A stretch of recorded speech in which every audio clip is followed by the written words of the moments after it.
صفحہ نمبر 199 یعنی کہ پیج ہے 189، سلسلہ غزوات، سیرت النبی جلد اول۔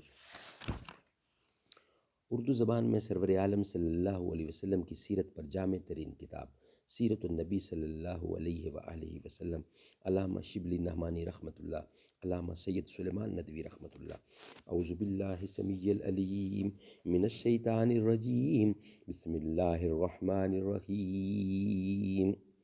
الحمد للہ رب العالمین والصلاة والسلام علی رسولہ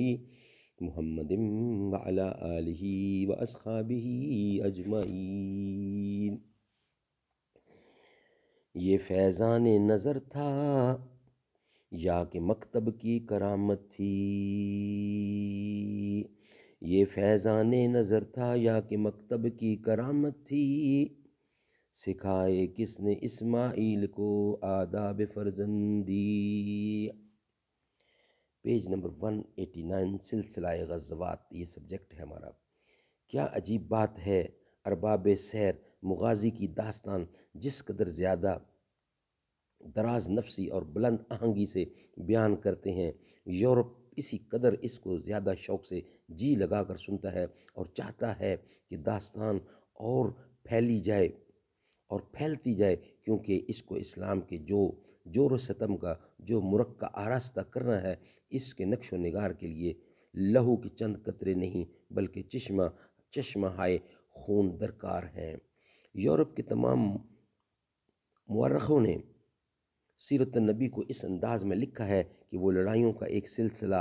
مسلسل سلسلہ ہے،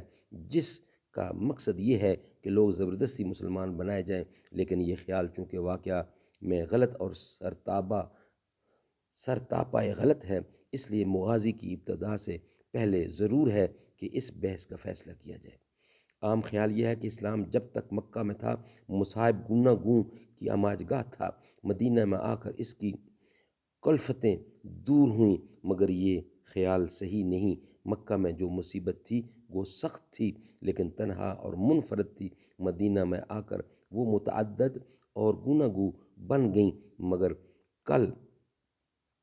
مکہ کل ایک قوم تھا، مدینہ میں انصار کے ساتھ یہود بھی تھے جو عادات، خصائل، مذہب اور دیانت میں انصار سے بالکل مختلف اور ان کے حریف مقابل تھے۔ اس پر ایک تیسری قسم منافقین کا اضافہ ہوا جو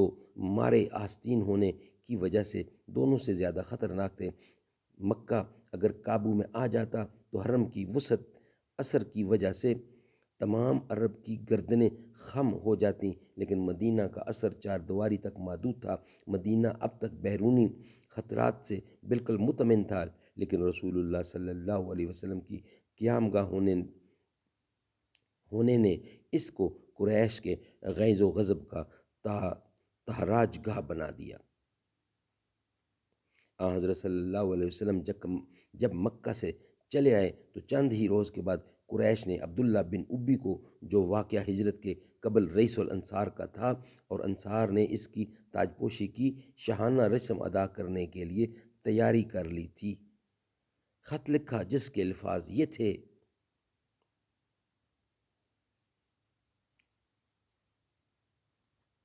غزوات کا سلسلہ جن اسباب سے پیدا ہوا اور جس قسم کے واقعات غزوات میں پیش آئے، ان کے لیے ہم نے ایک مستقل عنوان قائم کیا ہے، کیونکہ ضمنی طریقہ سے وہ ادا نہیں ہو سکتے تھے، لیکن یہ عنوان اچھی طرح سے اس وقت ذہن نشین ہو سکتا ہے کہ ایک دفعہ تمام غزوات سرسری نظر سے گزر جائیں، اس لیے ہم نے اس کو تمام غزوات کے بعد لکھا ہے۔ ناظرین ابھی سے اس کا خیال رکھیں۔ بخاری باب التعلیم فی مجلس۔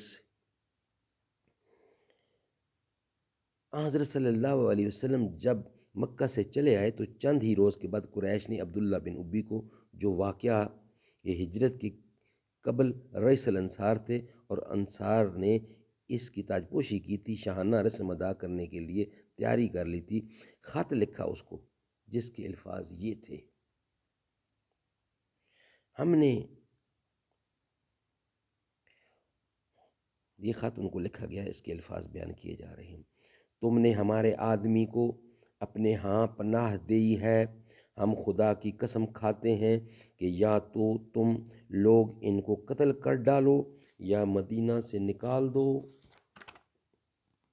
ورنہ ہم سب لوگ تم پر حملہ کریں گے اور تم کو گرفتار کر کے تمہاری عورتوں پر تصرف کریں گے۔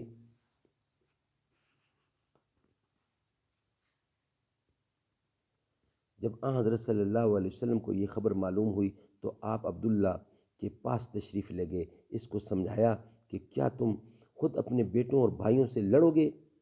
چونکہ انصار اکثر مسلمان ہو چکے تھے، اس لیے عبداللہ اس نقطہ کو سمجھا اور قریش کے حکم کی تعمیل نہ کر سکا۔ بدر کے بعد قریش نے اسی مضمون کا خط لکھا، چنانچہ اس کی تفصیل آگے آئے گی، انشاءاللہ اس کا بقیہ حصہ نیکسٹ ولاگ میں بیان کیا جائے گا۔ اللہ تعالی ہمیں اس پہ عمل کرنے کی توفیق عطا فرمائے۔